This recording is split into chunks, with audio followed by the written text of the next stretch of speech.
अस्सलामुअलैकुम my YouTube family, कैसे हो आप सब। उम्मीद करती हूँ आप सब ठीक होंगे। अल्हम्दुलिल्लाह, अल्लाह पाक की रहमत से हम सब ठीक हैं। तो यहाँ पर देखिए हुरैन फ़ातिमा माशाल्लाह रेडी हो चुकी थी। हम लोग जा रहे थे मदीने की ज़ियारत पर। तो यहाँ पर मेरी बेटी को बुखार भी था, तो अल्लाह ताला इसको शफ़ाए कामिला अता फ़रमाए। बस यहाँ पर अब हमारा मदीने का सफ़र स्टार्ट हो गया था, मतलब ज़ियारत पे जाने के लिए। तो यहाँ पर ये तुर्की के ज़माने की पुरानी पुरानी इमारतें बनी हुई थी, जो मैं आपको दिखा रही थी।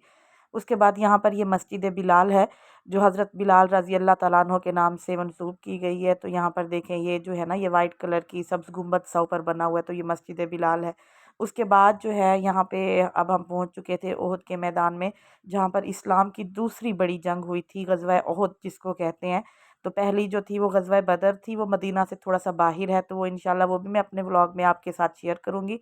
ये दूसरी बड़ी जंग थी, जिसमें मतलब 70 सहाबा कराम रज़ी अल्लाह तआला अन्हो शहीद हुए थे, और जिनमें आप नबी पाक सल्लल्लाहु अलैहि वसल्लम के चचा हज़रत अमीर हमज़ा और बाकी सहाबा कराम जो थे वो शहीद हो गए थे। तो ये उन्हीं मतलब सहाबा कराम का कब्रिस्तान है। मतलब यहाँ पे सब वो शुहदा जो हैं वो दफन किए गए हैं। तो अल्लाह ताला उनकी मग़फ़िरत फ़रमाए इंशाअल्लाह। और उसके बाद जो है ना, यहाँ पे हमने फ़ातिहा वगैरह पढ़ी, दुआ की सब ने। तो उसके अलावा यहाँ पे ये मैं आपको ओहद का पहाड़ दिखा रही हूँ। नबी पाक सल्लल्लाहु अलैहि वसल्लम ने फ़रमाया कि ओहद को मुझसे मोहब्बत है और मुझे ओहद पहाड़ से मोहब्बत है। तो इसमें नबी पाक सल्लल्लाहु अलैहि वसल्लम के 2 दंदान मुबारक भी शहीद हुए थे, ये वो जंग थी। उसके बाद जो अगली हमारी ज़ियारत थी वो मस्जिद कुबा है। तो यहाँ पर देखें, ये इस्लाम की सबसे पहली मस्जिद है, मस्जिद कुबा, जिसका ज़िक्र कुरान पाक में भी आया है, और ये तकवा की बुनियाद पर बनाई गई थी। और ये वो मस्जिद थी जिसकी तामीर में नबी पाक सल्लल्लाहु अलैहि वसल्लम और सहाबा कराम ने खुद हिस्सा मिलाया था, और इनकी ईंटें जो थी वो खुद रखी थी अपने हाथों से। और यहाँ पर देखें, हुरैन फातिमा जो है कबूतरों के पीछे भाग रही थी, इसको बहुत अच्छा लगता है। और यहाँ पर अब हम अंदर चले गए थे, क्योंकि नबी पाक सल्लल्लाहु अलैहि वसल्लम का फरमान है कि यहाँ पे 2 नफिल का सवाब मकबूल उम्रे का सवाब है। तो बस यहाँ पे फिर हमने मतलब अंदर मस्जिद के अंदर चले गए। ये लेडीज़ वाली साइड थी। यहाँ पे मैंने हुरैन फातिमा ने हमने मतलब नवाफिल अदा किए, 2 नफल पढ़े, अल्लाह से रो रो कर दुआएं की, और माशाल्लाह मतलब कबूल उम्रे का सवाब हम लेके आए। उसके बाद नेक्स्ट हमारी ज़ियारत थी, ये है मस्जिद जुमा। ये वो मस्जिद है जहाँ पे सूरह जुमा नाजिल हुई थी, और जुमा भी इसी मस्जिद में फ़र्ज़ हुआ था। नबी पाक सल्लल्लाहु अलैहि वसल्लम यहाँ पे मौजूद थे, तो जुमा जो था वो फ़र्ज़ हुआ था, और सूरह जुमा भी यहीं पे नाजिल हुई थी, तो इसको जुमा के नाम से मंसूब कर दिया गया है। तो ये है मस्जिद जुमा।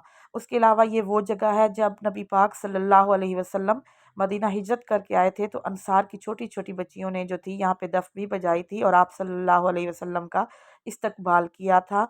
उसके बाद हमने जाना था मस्जिद किबलतैन। मतलब फिर खंदक की तरफ अब हम रवाना हो गए, मस्जिद किबलतैन फिर बाद में गए। तो ये वो जगह है जहाँ पे इस्लाम का ग़ज़वा खंदक हुआ था। तो नबी पाक सल्लल्लाहु अलैहि वसल्लम और आपके सहाबा कराम ने मिल के ज़मीन में खंदक खोदी थी। और यहाँ पर देखें, ये ऊंची जो ऊपर मतलब मस्जिद नज़र आ रही है, ये वो मस्जिद है जहाँ नबी पाक सल्लल्लाहु अलैहि वसल्लम ने अपना खैमा लगाया था। और तमाम सहाबा कराम ने जहाँ जहाँ खैमे लगाए थे, वहाँ पे छोटी छोटी मस्जिदें बना दी गई हैं। उसके अलावा यहाँ पर अब हम पहुँच गए थे मस्जिद किबलतैन। ये मस्जिद किबलतैन इसको इसलिए कहा जाता है, दो किबलों वाली मस्जिद। नबी पाक सल्लल्लाहु अलैहि वसल्लम यहाँ पर असर की नमाज आज अदा कर रहे थे, तो बस 2 रकात आपने बैतुल मुक़द्दस की तरफ मुँह करके पढ़े, और 2 रकात जो थे मस्जिदुल हराम की तरफ, अल्लाह की तरफ से वही नाज़िल हुई, हुक्म हुआ कि आप मस्जिदुल हराम की तरफ अपना रुख फेर लें। उसके बाद यहाँ पर हम मैं आपको बाग दिखा रही थी, ये हज़रत सलमान फ़ारसी का बाग था, जिसे नबी पाक सल्लल्लाहु अलैहि वसल्लम ने अपने हाथों से खजूरों के पौधे लगाए थे। तो बस यहीं पे व्लॉग का एंड करती हूँ। अल्लाह हाफ़िज़।